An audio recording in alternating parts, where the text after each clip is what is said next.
So common themes I see in my practice as a physical therapist or as a trainer or as a coach is obviously respiration, is breath. And that's been somewhat of a catchphrase, and it's kind of been bastardized to a certain degree in the fitness, wellness profession and the medical professions too.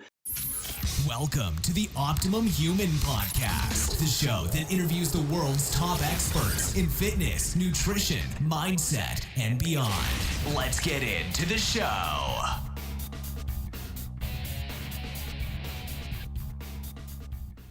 Hey everyone, welcome to another episode of the Optimum Human Podcast. My name is Brian McKay, he's Claude Petroulis, and we're in for another awesome show.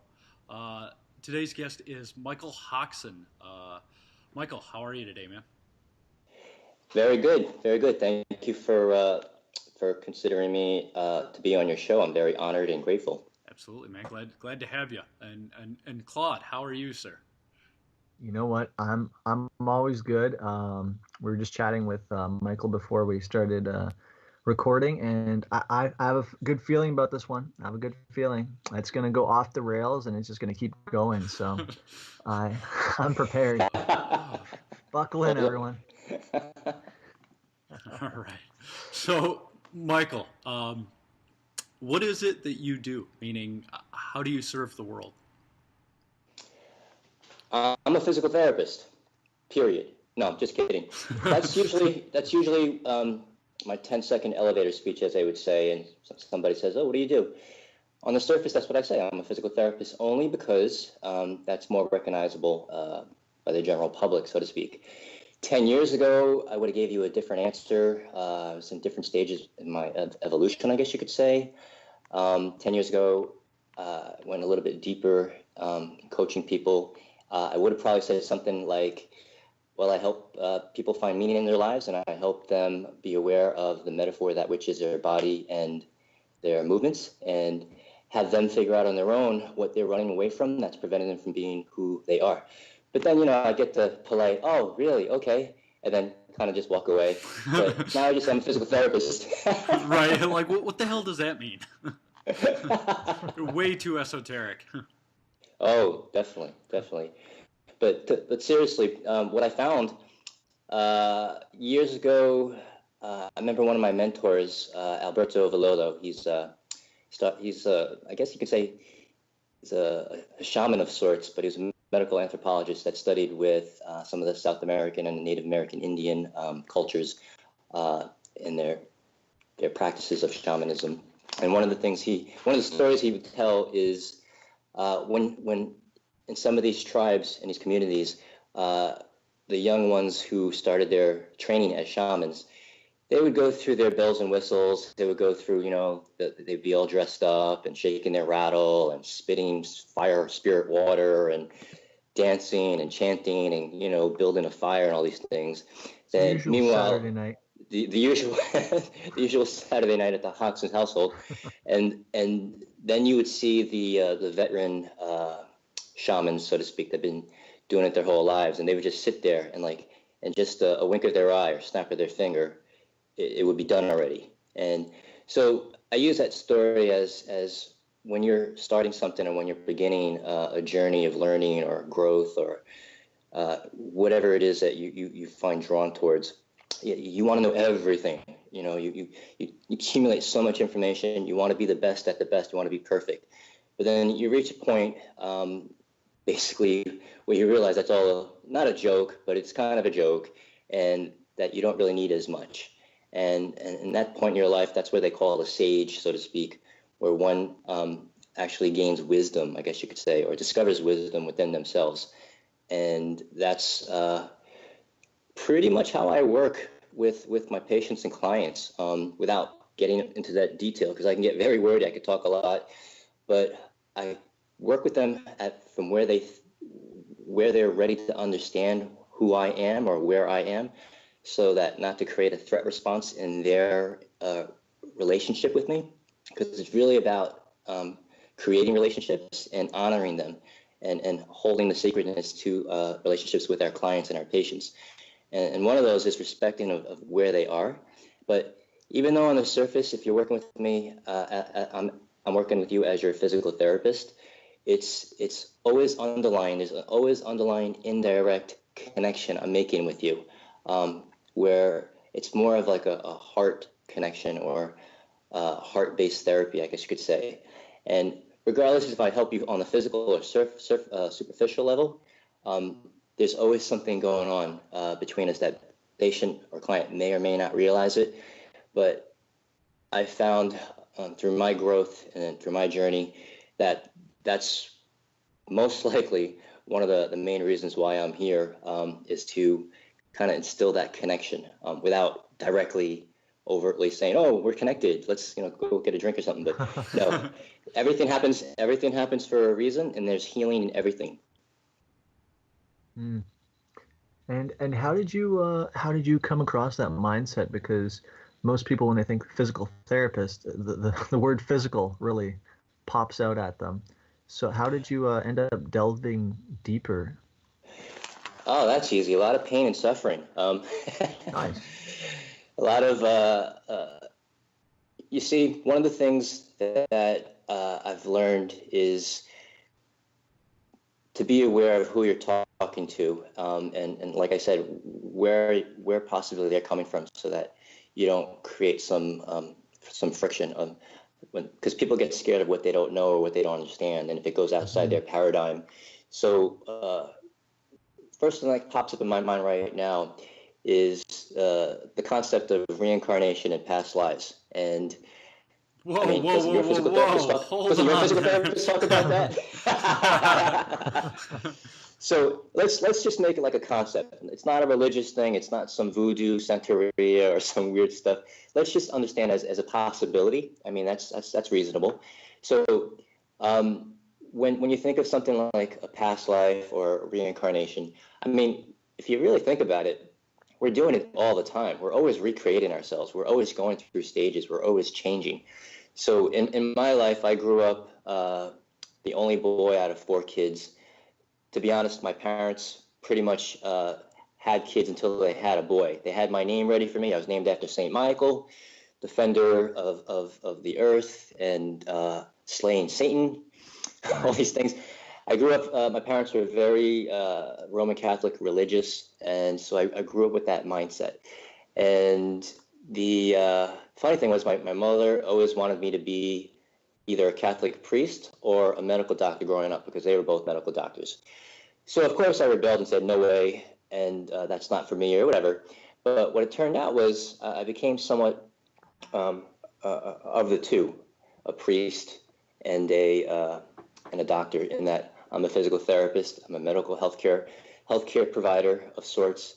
You could label that as a healer of sorts, or whatever that means.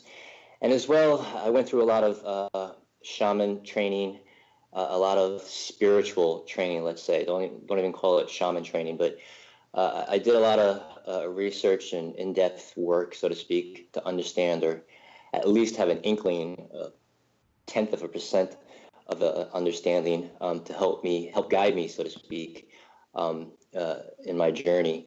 So there's the priest and there's the doctor, so to speak. And it's one of those things where after I came out of physical therapy school, and I took every course under the sun because I wanted to be the best of the best, because you're only as good as your results, they say. And I totally identified myself with my patient's results, and my ego, was feeding on this knowledge, and it was doing something I really love to do. And what would happen is maybe 50% of the patients would get better, and the other 50% I'd be scratching my head. And that's probably why I lost all my hair. It's like, how come these patients, how come these patients aren't getting better? And I've taken every supposedly top course out there, and I've learned from the top teachers. Why aren't these people getting better? And around that same time, which was a couple of years after I started working out of school, I was looking through an old journal of the National Strength and Conditioning Association. I saw an ad by Paul Chek for his scientific ab conditioning course. So I said, okay, I need another course to take, because God, I only took like 20, 30 courses right out of school, so let me take another one, a home study course. So I take this guy, I look at this guy, and he's kind of losing his hair, and he's built, And I think, oh, he must be a therapist. He's talking like this or that. And it turns out he was more of a trainer / neuromuscular therapist. And so my ego couldn't believe it. I was like, how can he not be a physical therapist? He knows more than most physical therapists I know, blah, blah, blah. So long story short, I took me about 4 or 5 years before I actually put my ego aside and actually took some of the courses that Paul Chek was giving. I've already been to all his lectures when he was in New York. And then I went through, this was 1998, took his first course, internship Chek level 1, around 2003, went through the whole program till 2007. And during that whole period, he was like fluffing me up, softening me up for the spiritual stuff. And then he introduced me to, which you guys don't mind if I recommend books, because I have books that, that really changed my life, and hopefully whoever's listening to this, they might resonate with it, and it might help change theirs. Paul Chek introduced me to the works of Rudolf Steiner, and Rudolf Steiner, he developed what we call, well, what most people are familiar with as biodynamic farming, the Waldorf schools, and dozens and dozens of other things. He was a man before his time. He was actually a real human being before his time.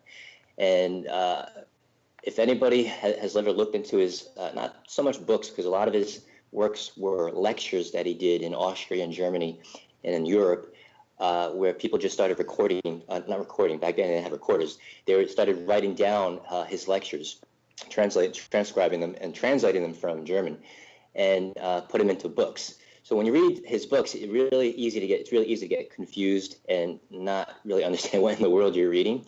So one of the first books I read, which I recommend to anybody that finds they have this calling to learn more about the spiritual path, so to speak, but they're still stuck in their head on the logical, rational thinking and just scientific way of thinking. The name of the book is, the American translation is called Intuitive Thinking as a Spiritual Path. The UK or British translation is called The Philosophy of Freedom. So they're basically the same book. I'd recommend the Intuitive Thinking as a Spiritual Path because it was translated by an American. There's slight differences from the British translation.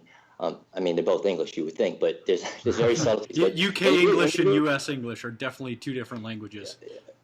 Especially further south you go in the US. But we love you Southerners. What, Brian? I say we love you Southerners. Oh, yeah, I love Southerners. Some of my best friends are from the South. The book is one of those books where you read it and you don't want to read it with your mind, meaning you don't want to get too into your head. You don't want to break down every sentence. What does this mean? No.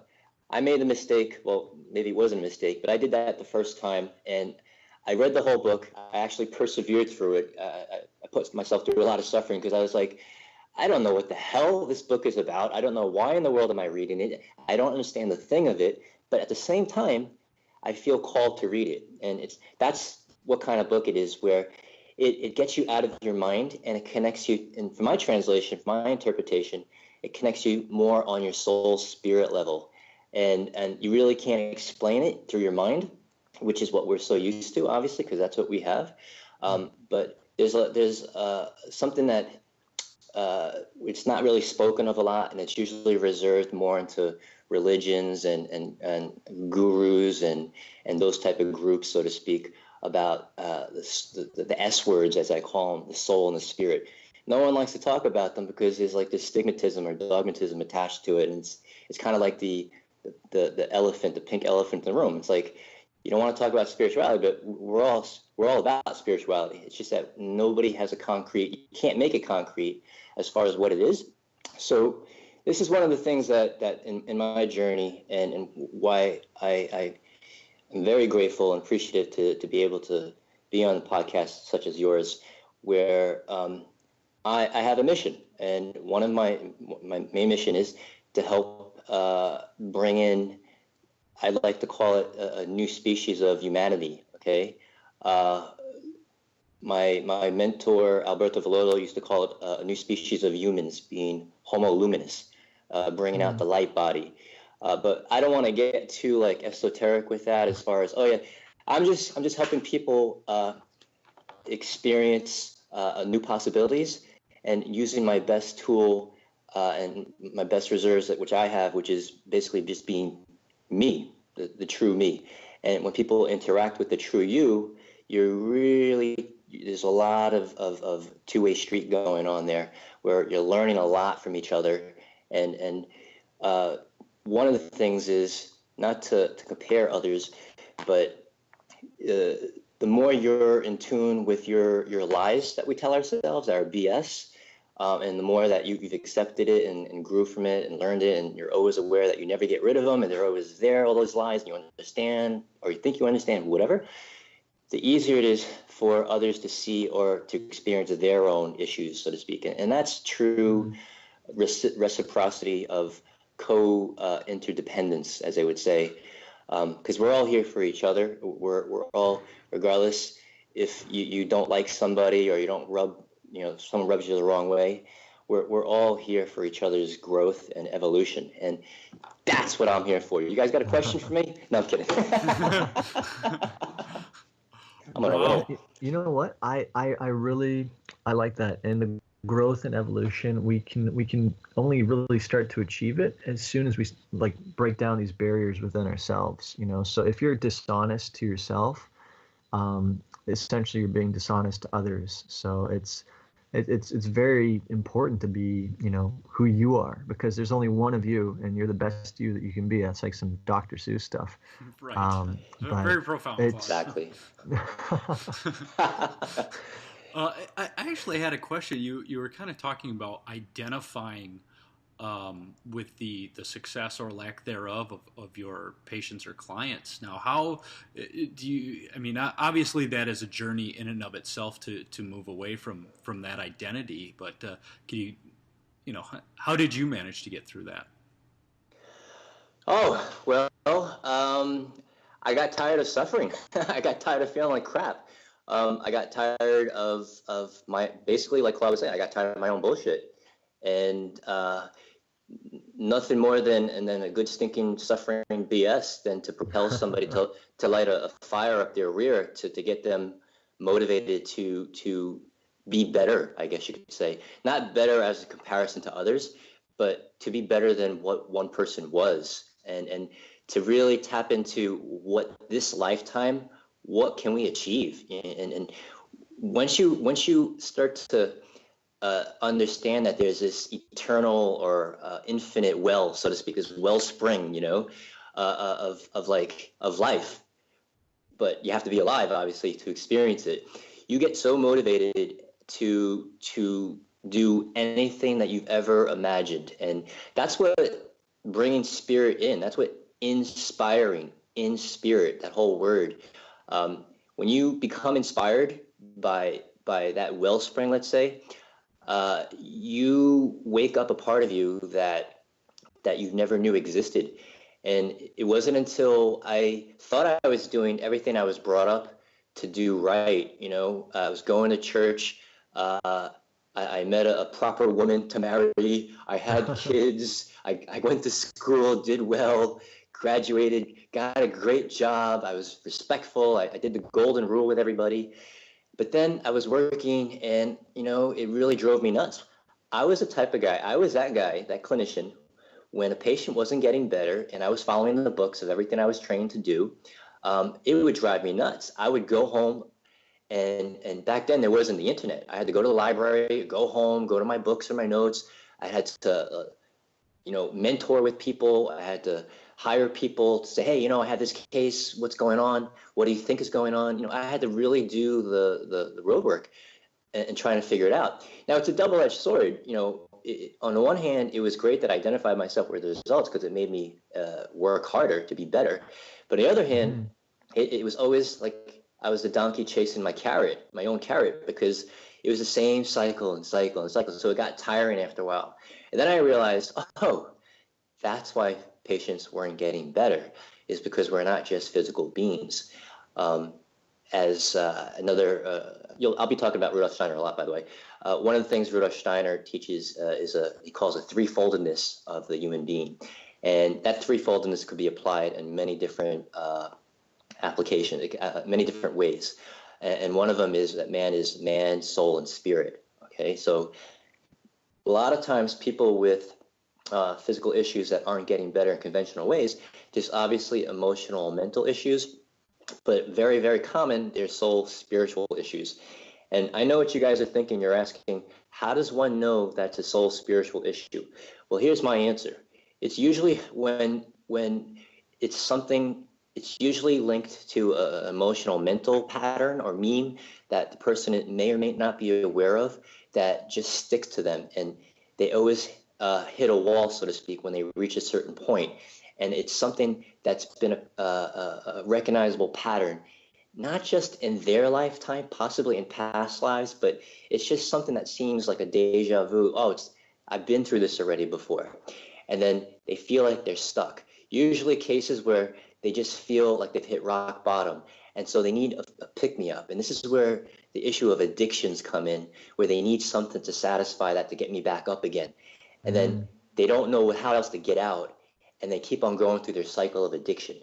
And usually it doesn't have to be like a clinical addiction, like they're addicted to prescription meds or whatever. It could be anything. It could be I'm addicted to my significant other. I need to see her every day to help me feel better, to remind me what love and to remind me what feeling good is about. But then, so it's like a recurring pattern, it's like a coping mechanism, so to speak. Exactly. And it's these patterns that once we start to at least identify them and be aware of them, that's where the real soul spiritual work. This is where your soul is like finally screaming out to your brain, to your mind. Finally, this is why I chose to come to this earth plane right now in this lifetime. Now we're making progress. Let's keep it coming, keep suffering, keep feeling the pain, keep whatever. And it's, speaking of which, not to go off on a tangent, you realize right now a lot of people are so messed up in this world, but they're not really messed up as much as there's a lot of truths, capital T and small t, that's coming out right now, because we're in this information age. We had the industrial age, we had the iron age, stone age.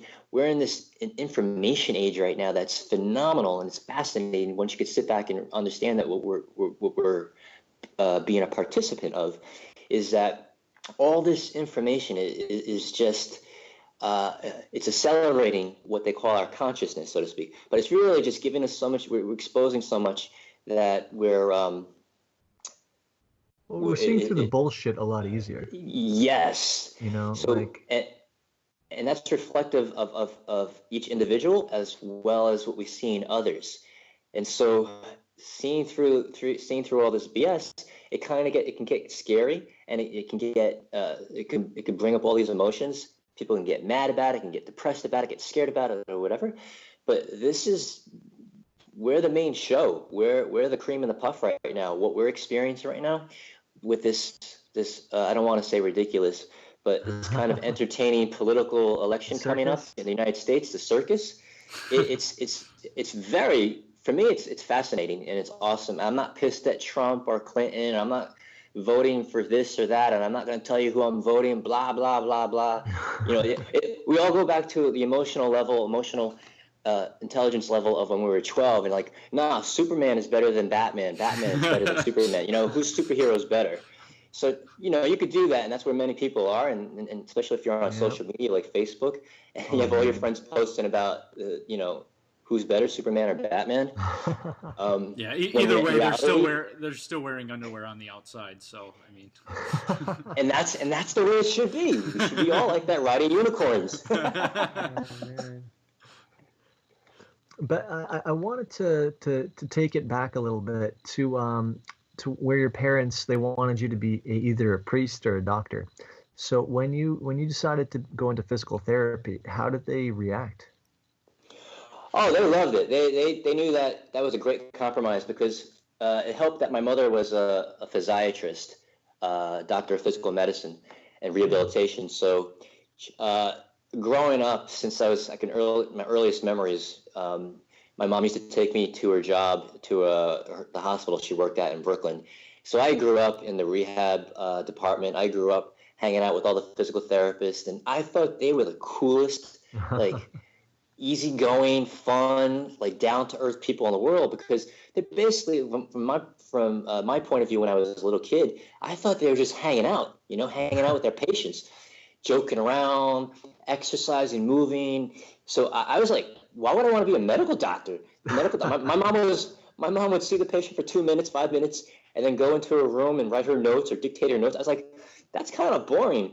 So I got attracted to the physical therapy profession, and of course my mother was very proud, and she's like, at least it's a medical profession, blah blah. That's this old school thinking mentality of especially Asian Americans, where you have to get a good education, get a job that's guaranteed a decent salary, and then your life will be complete. And as we all know, life throws some curveballs, and it's not really that way. It's not that straightforward, yeah. It's and thank God it's not that straightforward, because it would be really boring. It would be boring, man. Yeah. I'm right there with you, man. But things happen for a reason. So you had that early influence. You thought, these are really cool dudes, and it seemed to have rubbed off on you. But I think we went on a few tangents, and you were starting to list books. Usually we save it to the end, but since we already started on it, so far we've got Intuitive Thinking as a Spiritual Path. Yes. And now, if you really want to become enlightened, like easy, quick way to enlightenment. I already am, but maybe the listeners have a chance.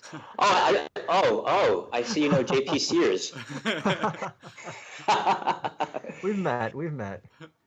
He's very ultra. But seriously, the book I generally recommend, my number 2 book that changed my life, that really, I'm going to get to it. It's by Jiddu Krishnamurti. The book is Total Freedom. It's basically, it's called the Essential Krishnamurti. Now, here's a little backup story that not a lot of people know about Krishnamurti. There was this spiritual society. I'm having a brain fart on the name right now, but her name is. There's this lady who's head of the Society of Spiritual Science, so to speak, and her name was Madame Blavatsky, I believe. I might be butchering her name, but Madame Blavatsky. She was very intuitive for times, early 1900s, and her and some of her leaders in her group, whatever, they intuited an individual when this child was born was going to be the second Christ. They literally believed that when this Hindu or Indian-born child, when he was born, and they knew who it was, they had this connection, that this was the second coming of Jesus, of Christ. So they, of course, think about the marketing strategy there. I mean, holy cow, this is going to be the second coming of Christ. We better get on this. So they prepped this kid, when he was a baby, to a young man. And then Krishnamurti, this was Krishnamurti, by the way. And what happened was Krishnamurti, he was very spiritually evolved, as these other spiritual scientists were discovering. But here's the thing. And I'll get into this in a second, because I think this is important for people to hear. With Krishnamurti, as he got older, he realized, he's not the second coming of Christ. He's just someone that had a clearer sense of what's really going on in this world. And this is why this book, Total Freedom, will blow your mind off. You'll probably, I could summarize the whole book right now, but everybody has to have their own experience with the book. I highly recommend reading it. But basically what it comes down to is what he calls his concept of choiceless awareness, where it's like this choicelessness. It's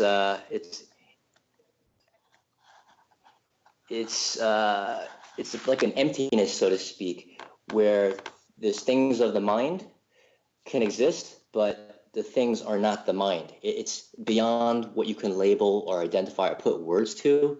And one of the things I always summarize his work, so to speak, or his teachings, is any thought you have is a limiting belief. And that limiting belief is limited because it's based upon your past experiences, your conditionings, society, your parents, etc., the way you were brought up. So anything you think of, any thought that pops up, boom, it's a limited belief.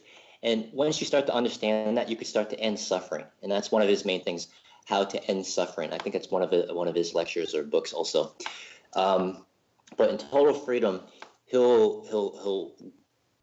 goes through a whole bunch of scenarios, and he does it kind of like a layer by layer approach, where he'll feed you in, and you'll be answering, each feeded question, and then he'll break it down to the most deep layer, so to speak, and you'll just be sitting there thinking, what the heck did I just smoke, or did I just read something? What is this?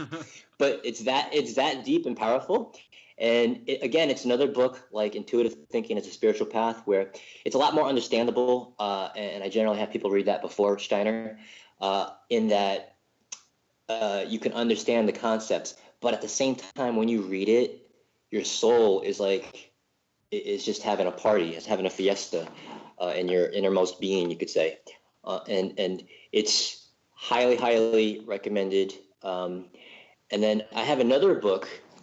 Now, anybody who's studied with Paul Chek is probably already into Osho, O-S-H-O. And Osho is just very popular. I don't want to call him a guru. I like to call him more like a teacher with a capital T, just because he was another human being who basically understood or got it, so to speak, with a capital I, or capital I-T actually. And he was sharing his experiences and understandings of it with others to help them also get it.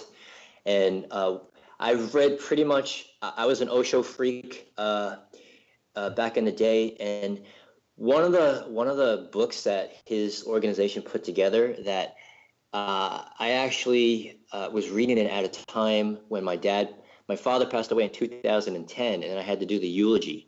And what got me through, other than all my experiences and trainings up to that point, but what got me through doing a eulogy for my father's funeral was Osho's book, The Mustard Seed, which is subtitled The Revolutionary Teachings of Jesus. So Osho is just basically his interpretation of the teachings of Jesus Christ, especially the story of the mustard seed, where basically it's we're all planting seeds and we're all taking care of the growth and well-being of that seed. And every choice, every thought, everything that who you are right now, that is a seed that grows and eternally grows. And it's constantly coming into fruition. It's constantly reseeding. So that pretty much put things in perspective in your life when you kind of complain about this a-hole cutting me off, or I just called him an a-hole. Oh, now I'm judging myself for judging him. Oh, and this is why I love J.P. Sears. And J.P. Sears, if you're listening to this, I think you're freaking awesome for what you're doing. And I know what you're doing. I could see right through you. I'm just kidding. But this is pretty much what J.P. Sears from I've done training with J.P. In the Czech world, and I love that he's using his dry sense of humor. He's using who he is, his personality that he's come up with, and his gifts, so to speak, and he's sharing that with the world, and something that we all get, which is laughter. So he's planting these seeds for a new improved human being, a new species of humans, or not just of humans, of all life in this lifetime right now. And that book, Osho, is another one I highly recommend. Anything by Osho, is pretty much golden. But I personally resonated with the mustard seed. That mustard seed story, or the idea of it, reminds me of a Cherokee. I think it's the Cherokee story. And it's an old guy, an old man. He's telling his grandson, there's a battle between two wolves inside us all. One's evil, it's anger, jealousy, greed, resentment, and the other one is good. It's joy, peace, love, hope, humility. And the boy thought about it, and he's like, Grandpa, which one's going to win? And Grandpa's like, the one that you feed. And it's true. Like it's all really a choice. And I'm not sure if you've heard of The Power of Now. It's a little book that might have gotten some popularity. Yep. And I find that kind of resonates with what you've been saying, because it's telling you to take a step back and really, deconstruct what you're thinking, or if it's even you thinking it, So, Beautiful. yeah, thoughts are important. Very beautiful. Yeah. Now, the other thing I wanted to mention with the common thing with these books, my studies with Rudolf Steiner's works and what he called anthroposophy, which is the study of human wisdom. It's another perspective on spiritual science, so to speak, but it brings more of the humanness to it. It's not more of like the from the mountains of heaven to the depths of hell. It's not like that. It's more logical, rational, but at the same time gives concepts, gives reference or framework that you can work with to help navigate your way through what shamans would call the spirit world. Now, I used to be more open about my shaman work. I used to do a lot more shaman work, or quote unquote energy sessions, or whatever you want to call it, that were blatantly shaman work, and did that for years. Now I don't really do that much. I'm always there when spirit knocks on my door, so to speak. If it happens, it happens. But now I'm functioning in a different capacity in the quote unquote physical therapy realm. But in the spirit world, and this is why I could see now from my past experiences, it's pretty unexplored territory. Let's say there's no, let's put it this way, there's no security forces, there's no police of sorts. There's a lot of things that can happen. You hear stories about people who practice or who play around with entheogens, ayahuasca, and all these other plants, and they call them bad trips. And this is one of the things where I don't play around with entheogens when I did during my training.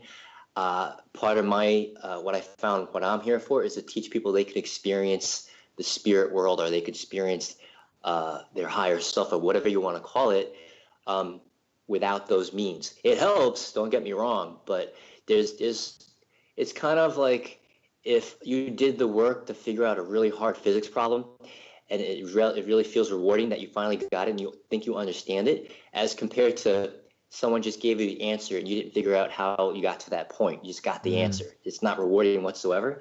That's kind of how it is sometimes when you take an entheogen. And then it's these people that it becomes very addictive, and they haven't worked with somebody, haven't been coached by somebody for a significant period of time. These are the people that I'm concerned about, and it becomes trendy, or it becomes like, a hip thing, and it becomes an addiction. To be in touch with the spirit world, or whatever, to get high, or to be one with all, and Coachella, love, and all these things. And I'm not making fun of these people. I'm just throwing out. What's the one out in the desert? Burning Man. Yeah. Burning Man. Yeah. So these things are all beautiful, depending on how you look at it, I guess. But I'm here to my main concern is that you got to really do some deep inner thinking, or deep inner contemplating of what you're getting into, because there's a lot of crazy stuff that can go on and can go wrong. I mean, overall, if you take a grander perspective, it's all good, man. It's all great, but it all is what it is. It sounds like you've done some of those yourself there, Michael. It's all good. I'm not denying, or I'm not saying that I inhaled, but yeah. I can't confirm or deny. I can't confirm. But the thing is, from my experiences and everything, from what I've seen, there's a lot of crazy stuff going on, and if you're not ready for it, you are going to have you're just going to have everything, your whole world, I don't want to say taken away from you, because that can't happen, but you're going to have your socks knocked off you, whatever that expression is, because it's very deep stuff, and it's not as safe, quotes again, I'm like an air quoter today, it's so funny. It's not as safe as people think it is, because we all have our issues, we all have our BS and our lies, like I mentioned before. And so this is why I work with people indirectly. For example, if you come to me as a conventional regular patient seeking a conventional physical therapist, say you have knee pain and I'll look at you. I'll look at your posture. I'll look at how you're moving. I'll look at the structures around your knee. I'll test your muscle strength. I'll look at your neuromuscular coordination. I'll look at how you're walking, your gait. But here's the thing. Everything I tell you, yeah, it's full of shit. But everything I tell you is a metaphor for what is possibly going on in your deeper psyche, the archetypes that you're enacting at this point in your life. And whether you realize it or not, I shamified you. I coined that term. I'm going to get the trademark. I shamified you. I hit you with the spirit stick, as I say, but not in a way that's going to scare the hell out of you, because as far as you're concerned, your knee hurts and you're seeing me to get better. I'm your physical therapist. But this is how I've evolved in my training of sorts, and not just the physical, but the soul and spiritual. Maybe one day I'll make a course about it. I mean, I've been contemplating. I've had a manuscript on a book. I had a book maybe for about 8 years. There was a period where back in the day before ebooks exploded and anybody could write a book, I was actually seeking publishers, and I was getting denied left and right. I think I went to 6 or 7 publishers, and they're like, people aren't ready for that. So, I kind of put that aside. I put it on the back burner. And, the book was called The Efficiency of Being, which is basically a human user's manual, so to speak, to be a human being of man, soul, and spirit, let's say. And I didn't pursue it only because it was constantly changing. I was constantly changing. Life is so dynamic. And I'm coming to a point where, this might be something that might be worthwhile right now to actually put it into concrete, to put it into paper and make it official. Even though when you put things down on paper, it's dead, that's okay. It still pertains to what we're experiencing in this world. But one of the things is when and it's not just me and my training. I'm not special. I'm no guru. I'm no expert. We all do it, whether we realize it or not. You guys are doing it to me right now, and I'm ecstatic right now. Thank you so much. You're welcome. So glad. Brian. I need a cigarette. That's how good I feel. Wow. I'm not touching that one, Michael. You already did, buddy. You already did. Thank you. Not the first time I heard that, not the last time I'll hear it, but you're welcome, and I'm glad. But you know what?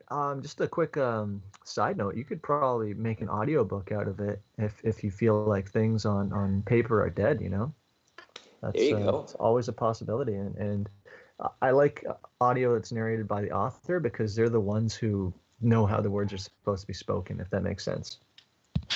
Excellent. So that's an idea. I mean, I'd read it or listen to it. I'll probably listen to it because I don't know how to read, but I would totally listen to it. That's great. Yeah, man. But so I like your indirect shamanism, your indirect direct shamanism. It's cool. I mean, I find a lot of people get freaked out by woo-woo things kind of still. It's like you talk about meditation and then they're like, whoa, I'm not going to do that. I'm not going to go on some like trip to like, across the galaxy when I close my eyes. I'm like, no, you just need to sit there and just like not think for a bit and not do anything. And they're like, no, I can't do that. So it's that indirect way of, it's kind of like how doctors say squatting is bad for you, but meanwhile sitting in a chair is okay, even though it's the same movement. Or pooping. So there you go. Or pooping. The original squat. Yeah, man. Oh no, it's totally cool. So like, what are you working on right now? Are you just working on your practice or? Right now, yeah, I guess you could say that. I have a small mom and pop practice. I'm a one-man show in New York City. I'm one of a dying breed, I guess you could say, the mom and pops. With the real estate boom in New York City is ridiculous. I'm surprised I'm still in the city.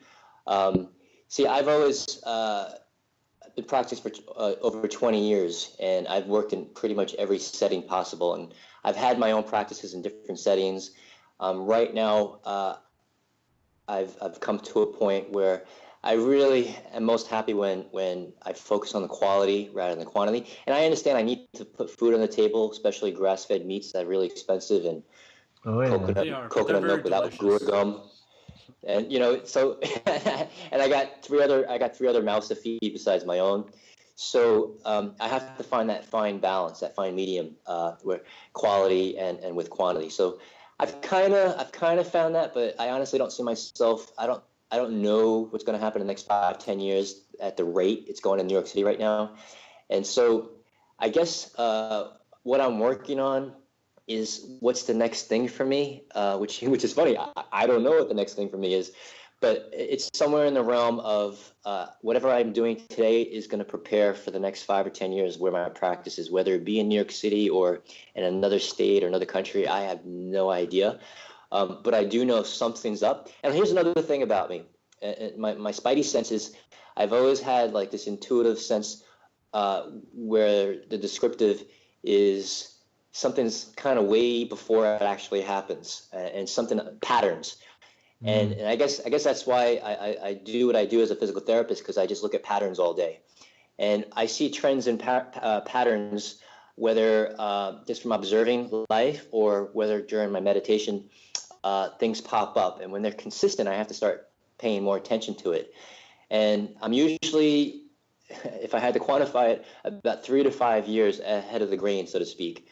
And what I'm finding out right now is more people are gonna, and it's going on right now actually, more and more people are gonna start be open to the spiritual stuff, but they're gonna fight it, they're gonna resist it, but they're gonna, what I call rape the concept, which they just kind totally like, what's like with yoga. Yes. Oh my gosh, it's really entertaining though, and, Oh, yeah. and you know, that goes into that realm of where, when I was talking about the spiritual world, the spirit world, you got to be careful. There's a lot of things, I'll go out and say it. There's evil spirits or demons or heavy energies, whatever you want to call it or label it. It's just stuff that's lost. That's how I describe it, to help people feel more comfortable with it. That clings to our affinities or clings to our issues that we haven't addressed yet. But because we haven't addressed it, these things kind of are attracted by our things, our issues. But once you start getting clear on your stuff, these things fall off of you like it was nothing. So what I'm finding is there's a lot of fear going on in New York City, and people are they're medicating their fear with greed and power, because they have this thinking that if I have enough money and power over people, I'll be okay. Which to some extent it's kind of true, because look at Donald Trump, or look at Clinton, look at any of these politicians, either one. So it's like, how much more can I accumulate, whether it be money, property, even food, or whatever you're accumulating, you're hoarding. These things, you got to understand, you're doing this to protect you from something that you're not aware of, which is, we're always afraid of the unknown, and what the unknown, basically all it is what is. So we're afraid of what is, and that we don't even know what it is. So we do all these little tinks in our armor, so to speak. We do all these little habits, and right now something's brewing for me. I don't know what it is. I keep saying it, but I'm not doing it. Maybe it's a fear that I'm not being honest about, that it's time for me again. Right now I'm coming out of my hermit caveman stage, where I wasn't really concerned about coming out into the world and teaching this or that, or, my past lives, I've been consistent as being a teacher, and but in numerous past lives, one of the consistent themes or patterns, which is probably part of the subconscious fear that I'm having, is I've had cases where close, trusted students, personal students of mine, literally stabbed me in the side or stabbed me in the back, or it just went back against me, all the good that I thought I was doing. And when you're a teacher, you have to be careful of not going into the godlike mentality or guru mentality, because students feed your ego, they feed your power, so that can become very dangerous. So I've been through that in many past lives, and even in this lifetime, and I've been stabbed numerous times. I've been killed, as a metaphor, but I've had to one, acknowledge that and be aware of that. And two, and understand what was the underlying patterning there, and then what could I substitute, or what can I grow from that to improve upon that so that I can evolve. And Totally. so It's a lesson, man. It's part of the journey. Big time. So I'm starting to feel like it's my time to get out into the public again. But again, through all my training experiences, what I've learned, not in a way that's threatening to people's paradigms, but actually in a way that can go in like a commando, or as a what are those things? Navy SEAL? A Navy SEAL. I was thinking more of a chameleon to go in there like them. Oh yeah, I'm one of you. Rambo. I'm a Trump supporter. I'm a Rambo. I'm one of you guys. So, and then just in their way of thinking of where they are, to express something that won't scare them away, but can also help them grow. And I've been doing that with so many patients already, where, for example, as Brian knows, I'm very big in gait and watching people walk and how they run or how they move in general. But if you want to be a good physical therapist or a good trainer, you just watch 1,000 people a day or whatever it is, people walking, and understand patterns, or get to understand patterns. You can learn more from someone walking 20 feet forward and back than any diagnostic test or any blood test or anything of that matter, as far as deeper seated issues on how or where that person possibly is, because we don't know, and what are some possibilities of what you can do to look further into their case or their issue, and possible solutions to help them. So I'm a big observer, so to speak, and I have this sense that I'm going to be going on that superficial level, whether it be the medical fitness or strength and conditioning world, a performance world of something as simple as gait for performance or gait assessment for whatever. But what I'm really teaching them is deeper stuff that I remember when Paul Chek, in his big heyday, when he started doing this, half the people stayed with him, half the people left with him.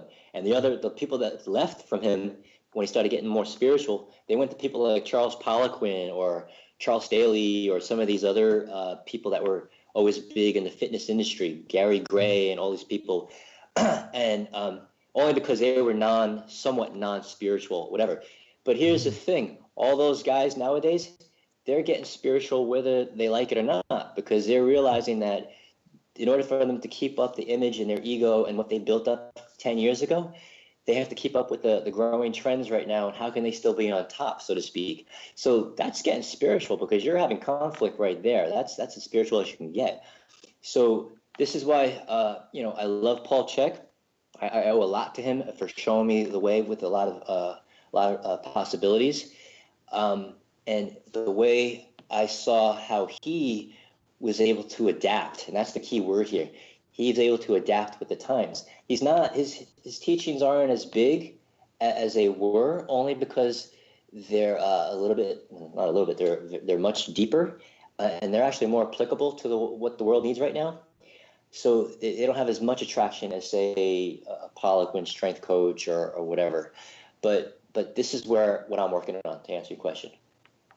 Well, I mean, it's totally in an evolution in the way that I see it, because we've had guests on before, and everybody seems to start at the physical, and then they kind of go into nutrition, and then they're like, there's another layer here, and this layer is so deep, that's the spiritual and everything that kind of surrounds it, and mental, and it's really part of the evolution, and I'm really proud of Paul, because he's just himself, but he's so, I have to say, like, ahead of his time with all of this stuff, because it's just like you go from this ex-army boxer, this guy that jumps out of airplanes and shoots guns, to this guy who becomes a master of the human body and how it works, and then he just delves deeper. He it's brave to think a farm boy can turn into almost like a spiritual guru, so to speak. Yes. And yes, I mean, people kind of they go at their own rate. So those people that left him, right, they just at that rate they just weren't ready, and Yes.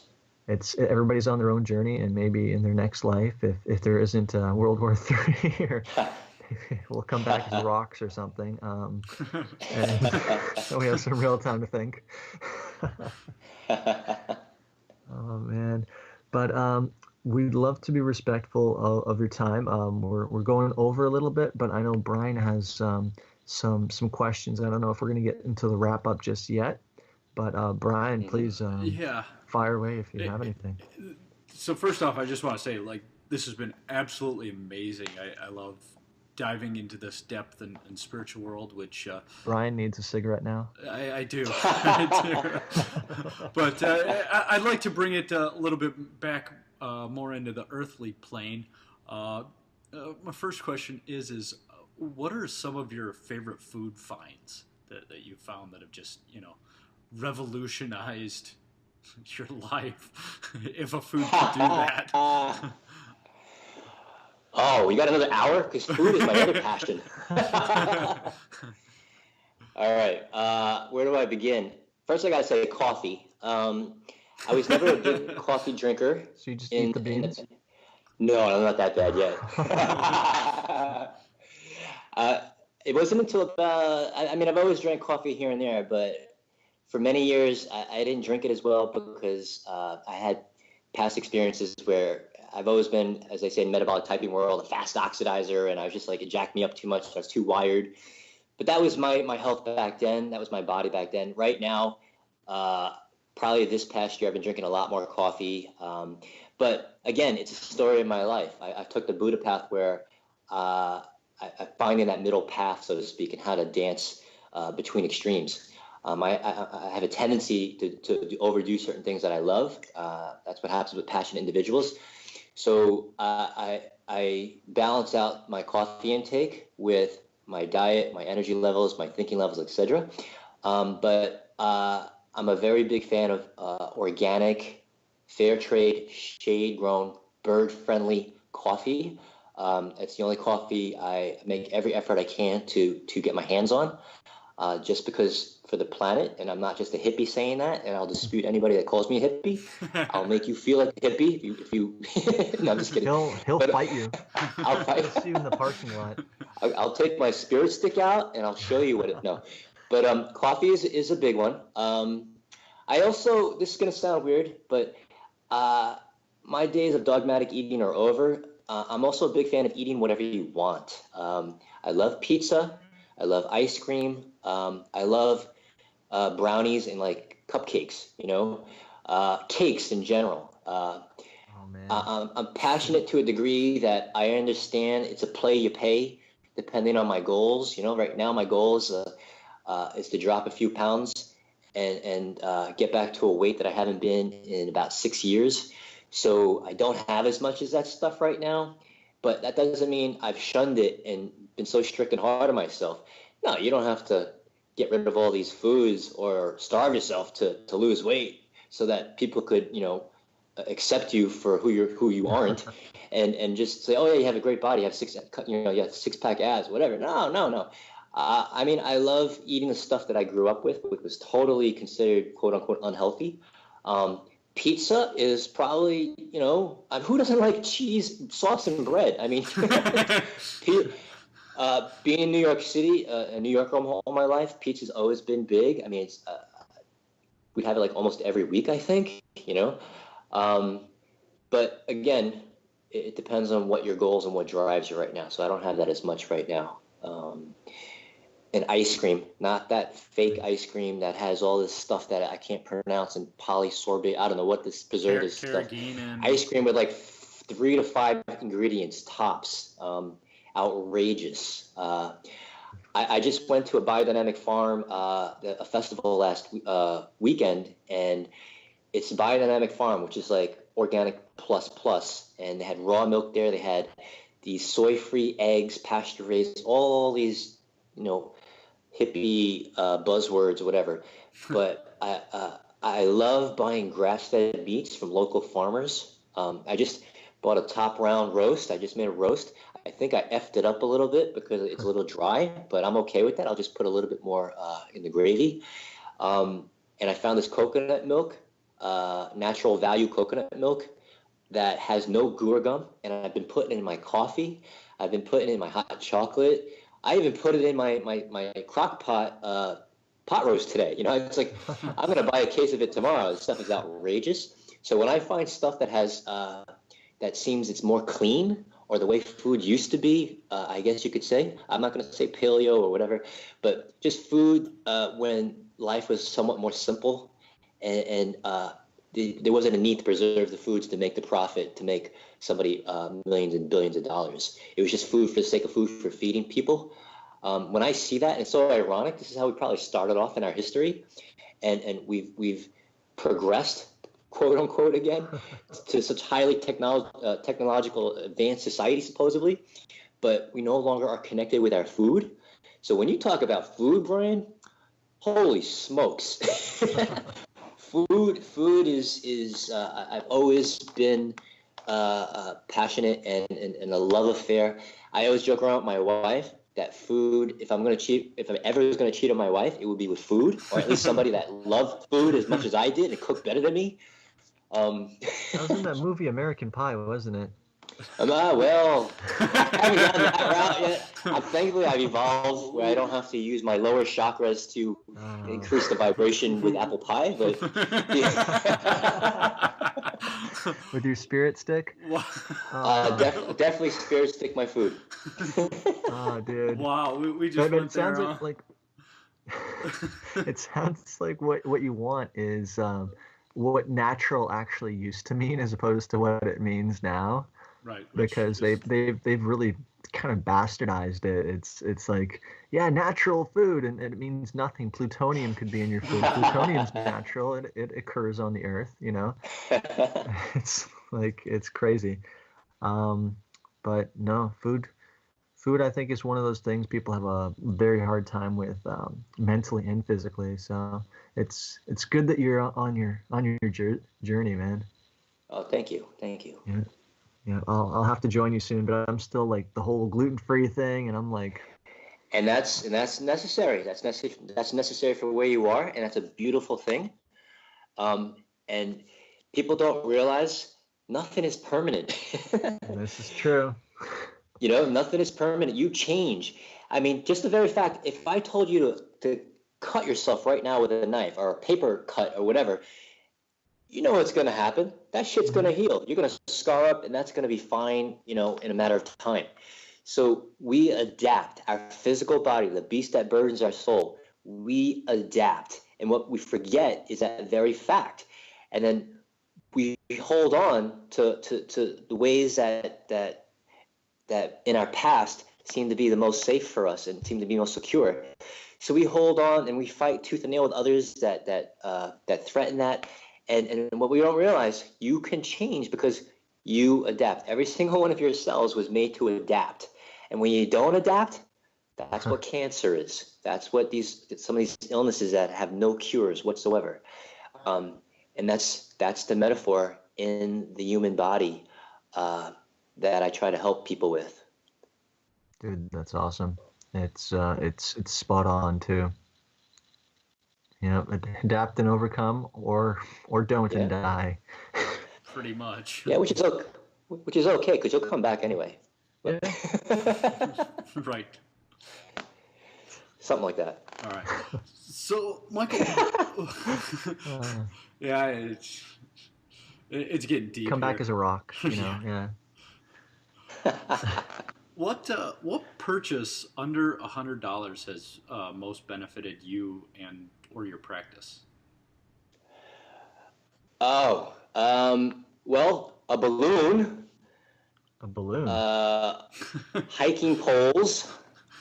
I figured those would be two of your answers. I'm waiting for Claude's response. And a 5 centimeter diameter inflatable ball. Way under 100, and I'd spend the rest on organic grass-fed food. Or coconut milk, as it seems. Or coconut milk. Those, you know, after a certain amount of time of practice and after seeing literally thousands of sessions of patients or whatever it may be, you see patterns and you start to simplify things. You start to see templates, so to speak. Even though we're all the same, we're not the same, and you dance with that. So common themes I see in my practice as a physical therapist or as a trainer or as a coach is obviously respiration, is breath. And that's been somewhat of a catchphrase, and it's kind of been bastardized to a certain degree in the fitness, wellness profession and the medical professions too. But it's with good reason, because it's something that is very, very powerful in the Czech totem pole. It's the top of the totem pole, respiration. You can't breathe, you die. What I deal with is, how are you breathing right now, and what other options do you have available to you to improve that breathing? And using a balloon as my first item, as I mentioned, that's like having a dumbbell for your abdominals. Because to counter the resistance of the latex of the balloon, to expand it, you have to engage. There's a fine coordination to engage your abdominal muscles to stabilize your rib cage and your pelvis, as well as your cranium, your head, to do this beautiful action where you transform a relatively flaccid latex piece of nothingness into a well-rounded, sculptured, pliable material called a blown-up balloon. And at the same time, you've entertained and stimulated your nervous system to organize to produce such an event. So a lot of times, people know how to blow up a balloon in general. Also, a lot of people don't. But it's the way they do it, the way they coordinate their neuromuscular actions. See, the thing about the nervous system, the human nervous system, it just does whatever it takes to get the job done. And so if you have limited awareness, so to speak, of patterns or ways to get things done, you're gonna wear and tear away on that pattern until there's no more soft tissues that can tolerate the stresses, and then you start exhibiting symptoms. So using a balloon is another way, when you get the person in a better position than what they're used to, and then add the extra stimulus of resistance of the balloon, it's another sensory input to get the brain to understand and to with open arms, be receptive to change, to adapt to something new that previously it was unfamiliar with, but now, because it's coming in a non-threatening way, it's more openly receptive, open-minded. See, that's the metaphor that I work with people.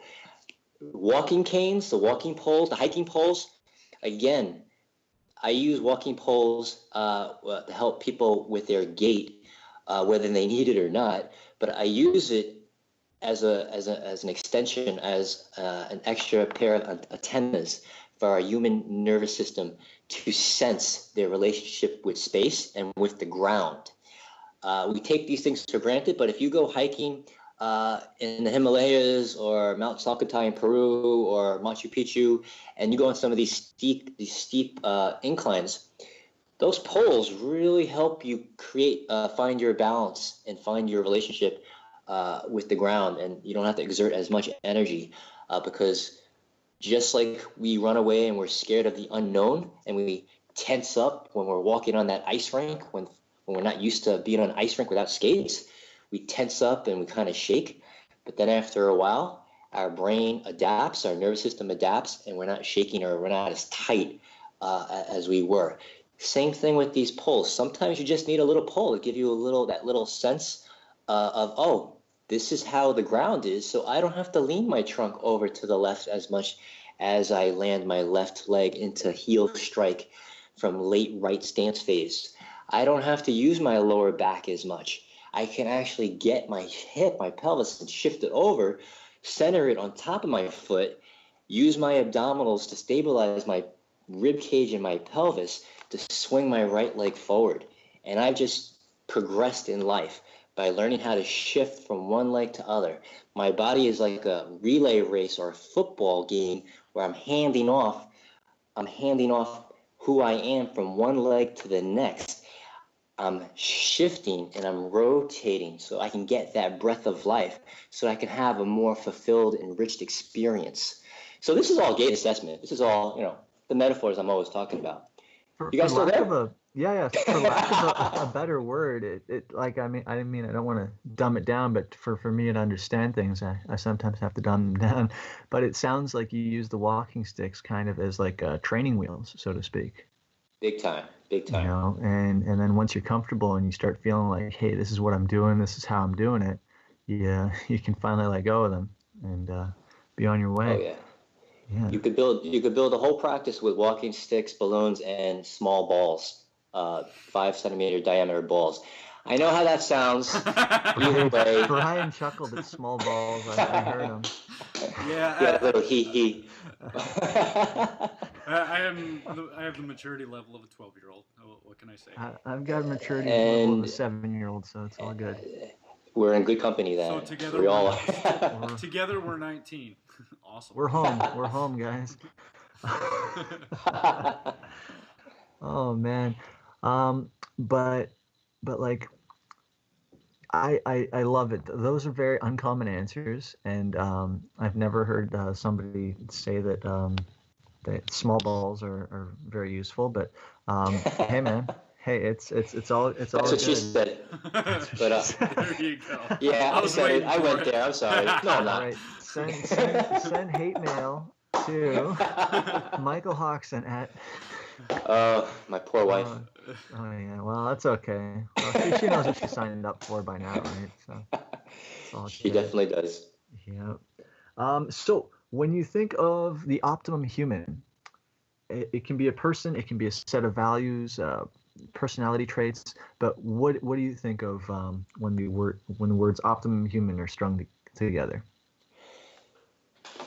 Optimum human, for me, would be someone who is willing to, once they become aware of their issues being whatever is related to why they're not feeling top notch, why they're suffering, why are they always in pain, why are they always jealous or envious, why are they always angry, whatever their issues are, they're willing to be openly receptive to the experience of learning what is that, and understanding everything happens for some reason, somewhat.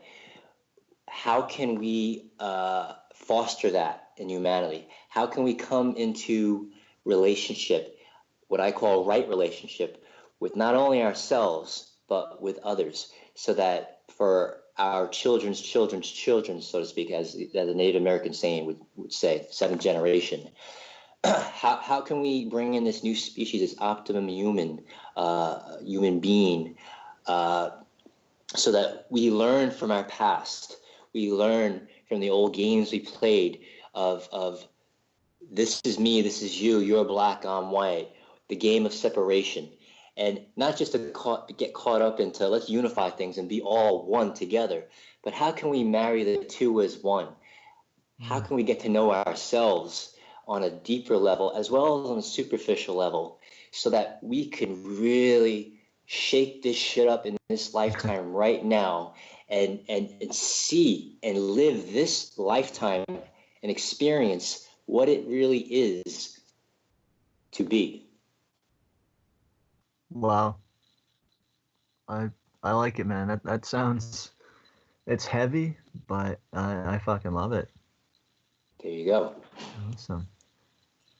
Awesome. Brian, any parting thoughts before we get Michael's information out to the masses? Well, who would you want to hear on this podcast? Oh, that's a good one. I like thinkers. I like people who could think outside the box of what they do as a profession. No box. Ooh. Yes. There is no box.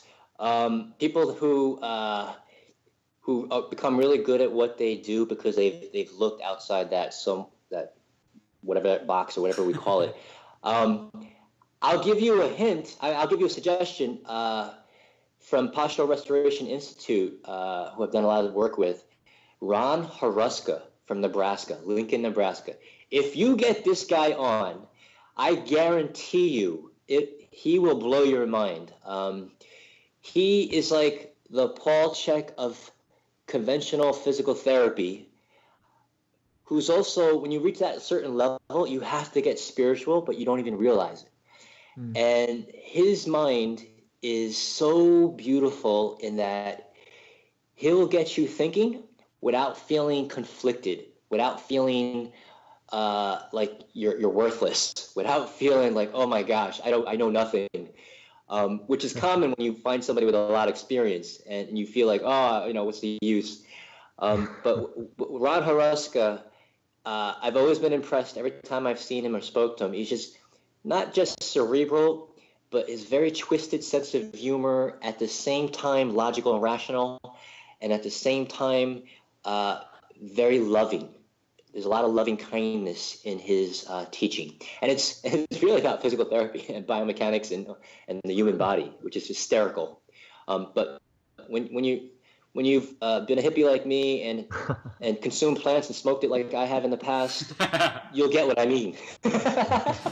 I don't think he will, but he would be someone I would definitely recommend. Awesome. Right now, he's the first one that came off my mind. Other people, I mean, if you can get Rudolf Steiner, I'd be all for that, but he's dead. We can get a psychic. Yeah, I was going to say, I know a medium, so we can try to arrange that. Actually, hold on, guys. It's coming through. I'm Rudolf Steiner. No. Wow, sounds very clear. Wow, that's good reception. Wow. And on that note, Michael, where can people find out more about you, work with you, etc.? Send hate mail too. Oh, sure. Hate mail. I love the hate mail. Mail too. Send it to Optimum Human Performance. No, I'm kidding. Michael Jocson, that's Jocson with a J, Jocson, Michael Jocson, or michaeljocksonpt.com is my cheesy website. That's basically my electronic business card. Social media, if you're on Facebook, just look me up. Instagram as well, Natural Born Healer on Instagram. Pretty much, I don't have any other ebooks right now or any products or anything like that, but contact me through my website or through Facebook if you're on that, or Instagram, and that's pretty much the best way. Awesome. We'll make sure to direct all the appropriate mail to your addresses. Awesome, man. Well, thank you for coming on. It was totally a blast. I feel like we got into some really deep stuff, and I love it. We reached some new depths and then touched on ball jokes. So I think we covered the full spectrum. We've reached some depths and we've reached some lows. And that's what you said. Okay, man, but yeah, you know what? It went where it needed to go, and I'm all happy. So, Michael, thank you for coming on. Brian, thank you for being my Robin. Absolutely, and, Batman.